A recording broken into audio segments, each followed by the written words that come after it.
მოძიება შესაძლოა როლანდ ახალაიათიც დაინტერესდეს. სამეგრელო ზემოსვანეთის ყოფილ პროკურორსა და ძმებ ახალაიების მამა 77 წლის პატიმრის ოჯახი უჩივის. ოფიციალური ვერსიით ნაპო გაბისონია 5 წლის წინ გადასახადებისთვის თავის არიდების ბრალდებით დააკავეს. და ის მაშინ, როცა მის საწარმოში ფინანსური შემოწმებაც კი არ იყო ჩატარებული.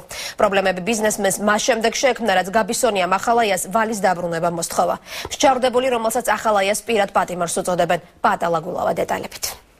შემოწმების ფაქტიური საფუძველია საქართველოს შინაგან საქმეთა სამინისტროს საექსპერტო კრიმინალური მთავარი სამმართველოს საბუღალტრო ექსპერტიზისა და ეკონომიკური კვლევების განყოფილების ექსპერტიზის აქტი. ეს დოკუმენტი, რომელიც არის აქ მითითებული, ბუნებაში არ არსებობს და რეალურად წარმოადგენს მამაჩემის დაპატიმრების ერთ-ერთ ძირითად საფუძველს. დოკუმენტი, რომელიც ბუნებაში არ არსებობს, სასამართლოს არ მოუთხოვია. ნაპო გაბისონია 2007 წლის აპრილში დააკავეს. პროკურატურა მას დიდი ოდენობით გადასახადების დამალვას ედავებოდა.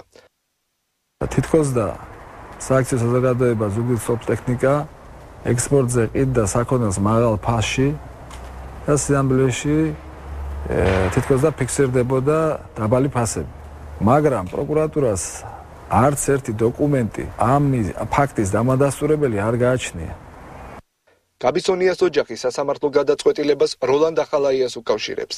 საქმე ეხება ძველ ვალს, რომელიც გაბისონიამ ყოფილი პროკურორისგან წლების შემდეგ მოითხოვა. მალევე ბიზნესმენს პრობლემები შეექმნა. მამაჩემს უსესხებია ფული და გარკვეული ხნის მერე უთხოვია ამ თანხის უკან დაბრუნება. და ჩემი ინფორმაციით ამაზე ყოფილა ბატონი პროკურორი განაწყენებული.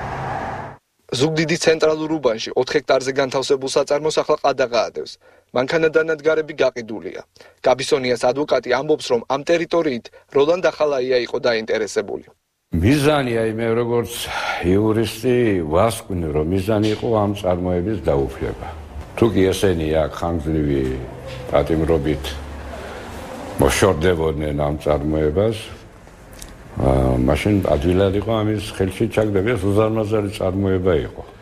თავად როლანდ ახალაია ბრალდებას დუმილით ხვდება.